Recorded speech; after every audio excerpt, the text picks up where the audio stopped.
Hey everyone, my name's Lauren. Welcome back to my channel, or welcome if you're new.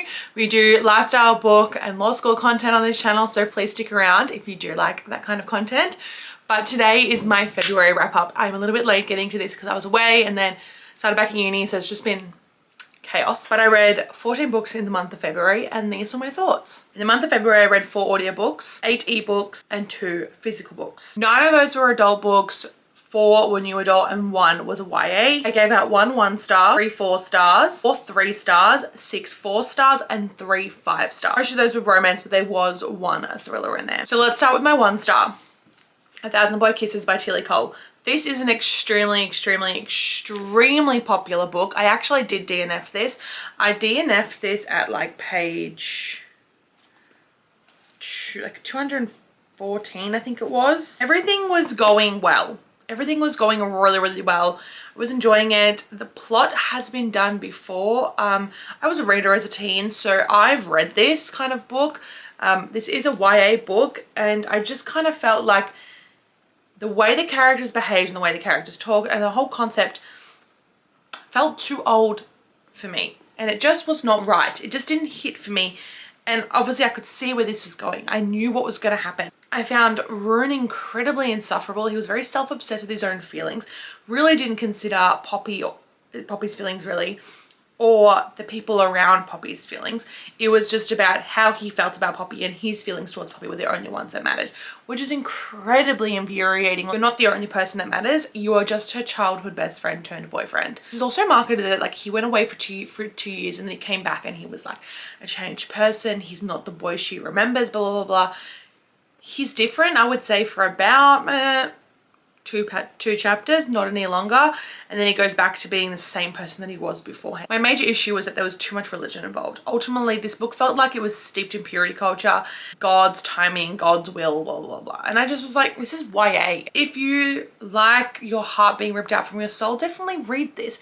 If you haven't read those really popular books from like 2016 and a few years before that, like you can see, probably see up in that corner. You can look all past that, and if you can look past the religion, give it a read. It's probably something you would enjoy. Okay, on to my 3 stars. Now, one of these 3 stars was a physical read. However, I have given that away to my mother, so I do not have that book anymore. But that is Secretly Yours by Tessa Bailey. It felt incredibly underdeveloped. It felt mismarketed. It is a secret admirer, second chance kind of thing. The main 2 characters like almost kissed in a vineyard. In high school, they're now, it's like now like 15 years later. The FMC has like a thing for him, so she starts writing him like secret admirer letters.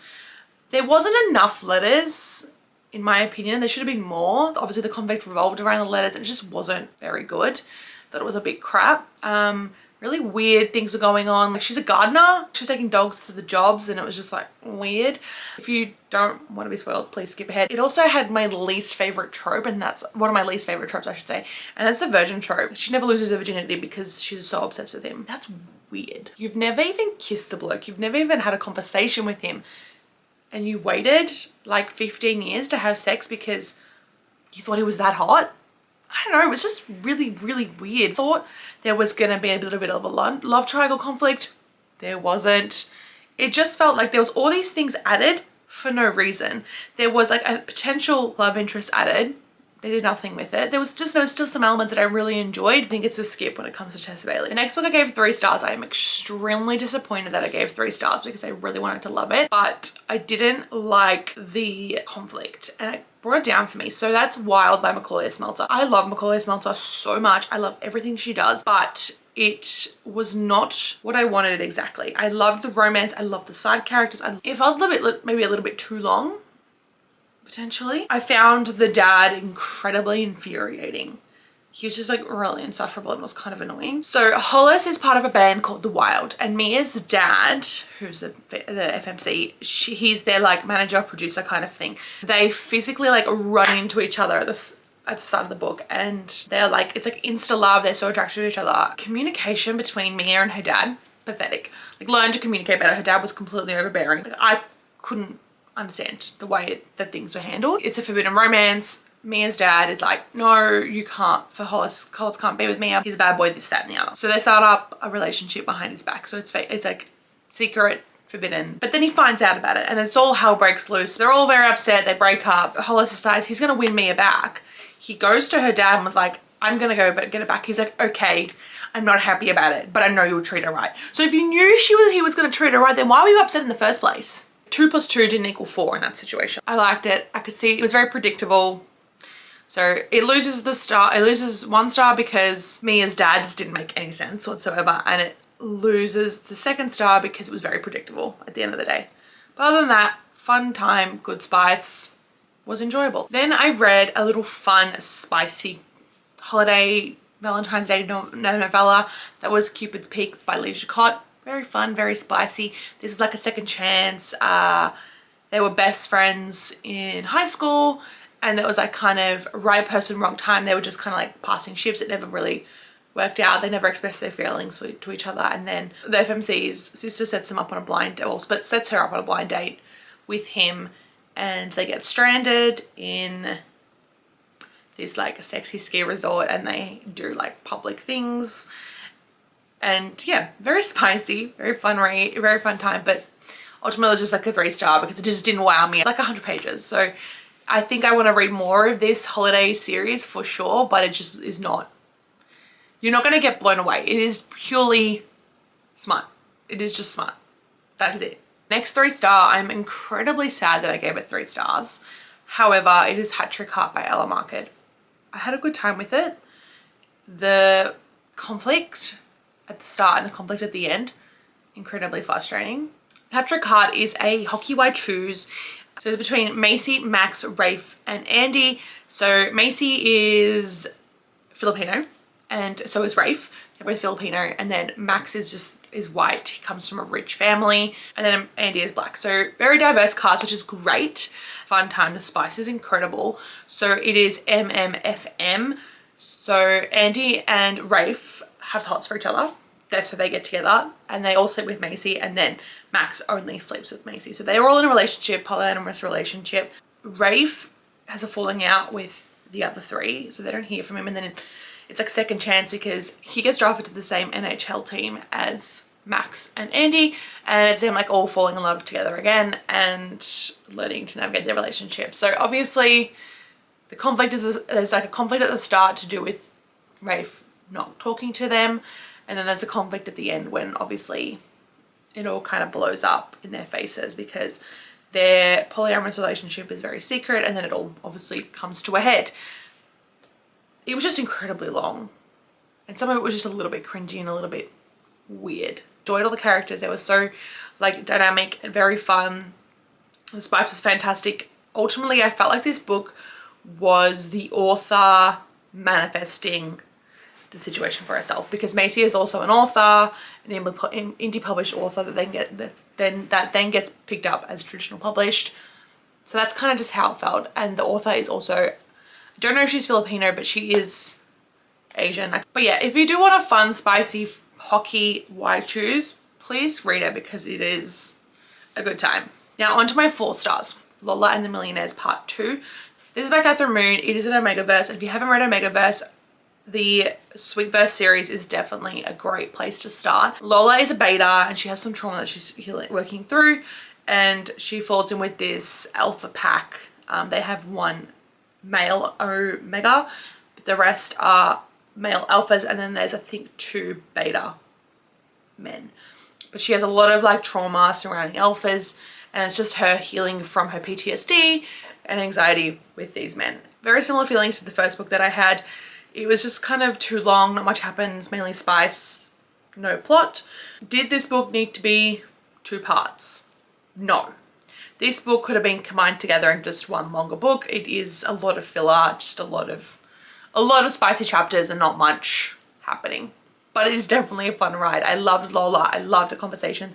I loved fun, like the fun dynamic. I loved everything about it. It just was just too long, and that's why it loses 1 star. My thriller was Rock, Paper, Scissors.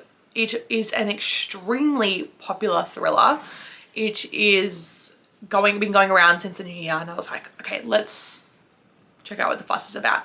I listened to an audiobook. It's on Scribd. It was fun. Creepy. I got chills now thinking about it, but I had chills up and down my body listening to it. But it's pretty much a domestic thriller. It's told in like past and present timeline. The past is told through letters, and the present has two. No, the present has like three POVs. It has husband and a wife, and then a third narrator. So it is a domestic thriller. I didn't see the twist coming. I was just like, what is going on here? I did not get it.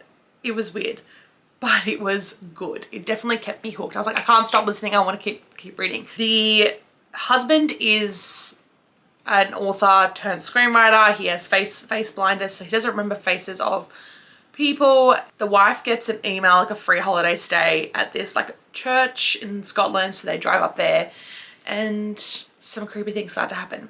Can't really say too much because obviously it will give it away, but if you're looking for a good thriller to sort of start getting into thriller, that's another really, really good one.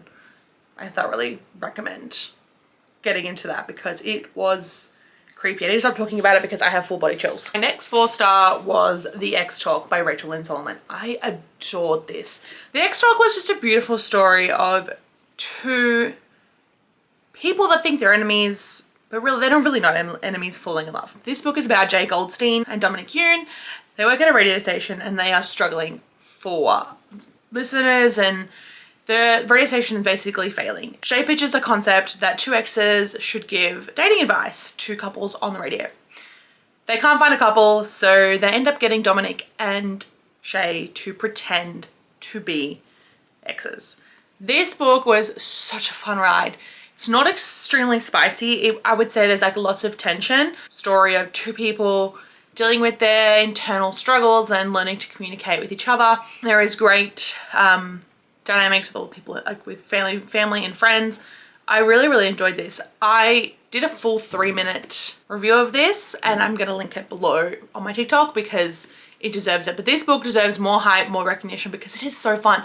The concept is so original and so unique, but please check this one out. So in the month of February, I read the Kingmaker series by Sophie Lark. Now I gave 3 of them 4 stars. They were The Heir, The Bully, and The Savage.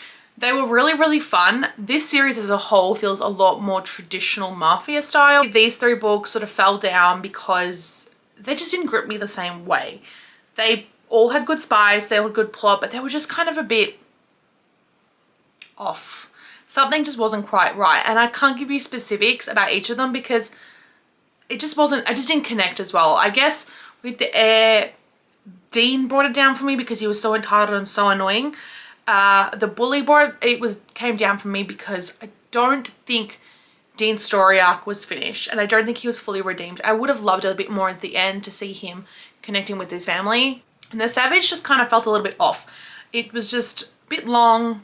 It felt outside of the original series. Adric was a bit stupid at times and I wanted more of the other characters involved at the end of that book. But I have a full vlog up for that, so please check that out and you can get more in-depth thoughts. The last book I gave 4 stars was Take a Hint, Dani Brown. I listened to this on audio. We have a lot of representation in this. Dani, or Danica Brown, she is a Black woman. She's also a bisexual woman. Also very, very career driven. She is very, very like sure of herself. There is Zafir. He is Southeast Asian, I believe. I think he may be Pakistani. I cannot remember exactly. I'll insert it up here what he is. But I know he is Southeast Asian and he is also Muslim and he suffers with a bit of PTSD and anxiety. He is an ex-rugby player. He's now working as a security guard at the university where Danica is getting her PhD, and there is a bit of a meme that goes around about him carrying her out like, you know, Prince Charming, and then they decide to fake date. And then fake dating turns into friends with benefits. It was really, really good. I would have enjoyed a little bit more steam. It was very like cliche cringy, but it was definitely really good. Great representation. Highly recommend. Talia Hibbert is a fantastic author, so her books are great. I have 1 more to go in this series and then I'll be finally caught up. But please check this out if you haven't because this deserves even more hype. This came out in like, I think 2020. Things actually came out in 2021. Or 2020, 2021, that kind of time. There was massive buzz about it back then, but I think we need to bring that back because this was a good book. On to my 5 stars. The first one I gave 5 stars was Jasper Vale by Devney Perry. I only caught up on the Eden series. This book was such a good ride. Jasper Vale has a mouth on him. He has a goddamn mouth on him. This is like a fake dating slash marriage of convenience. I'm not sure exactly which one you would classify it as, because Eloise and Jasper accidentally get married in Vegas and they decide to keep pretending to be married because he's invited to his ex's wedding and she's gonna come along. Yeah, it is steamy and spicy. They end up sort of engaging in sexual activities but saying that they're not together. And eventually they sort of start to fall in love. The spice is fantastic. It was such a good book. The plot was kind of slow, but the ending and the climax, oh my God, I was not expecting that. There is massive trigger warnings for gun violence. I was very shocked. Not what I expected from this kind of small town. However, I think that Debbie Perry is trying to convey a bigger message about gun violence and that it can kind of happen everywhere, anywhere. But great book, great ending. I'm so excited for the next one. But the mouth on Jasper Vale, when he says my wife, I fall to my knees. So good. My other 2 5 stars are from the Kingmaker series. That is The Rebel and The Spy. Miles freaking Griffin. He is everything and more. So that's from The Rebel. This is like an enemies to lovers story. Very traditional mafia. Kat is like engaged to be married to this nasty mafia prince. He is disgusting and Miles is trying to get her out of it and they fall in love, obviously enemies to lovers. And you also get the POV of Zoe, Kat's younger sister. The climax of this story, oh my God, oh my freaking God, I was not expecting it, but it was so good. This book was amazing. I was on the edge of my seat the whole time. I just wanted to keep reading and keep reading and keep reading. It was one of my favorites, but it was really good. I can't explain why it's a 5 stars other than the fact that it was just gripping. I was gripped the whole time. Zoe and Miles belong together. And then The Spy. Holy moly, I was guessing who the spy was going to be the whole way through. I actually kind of got it right. Kind of proud of myself. But this book had me on the edge of my goddamn seat. And I can't talk about it too much because you will be spoiled. This is like, when you read this series, just like read it from, like you need to read from Brutal Birthright all the way through. Again, I discussed this in my reading vlog. This was amazing. The MMC worships the ground that the FMC walks on, and it is fantastic. So good. I highly recommend, highly recommend. It is action-packed, so good. You meet Sabrina Gallo in this, like, all the characters are there. It kind of felt more of like a conclusion than The Savage did. But those are all the books that I read in February. Please like this video and comment below what your favorite books of February were. And I'll see you guys in my next video. Bye guys.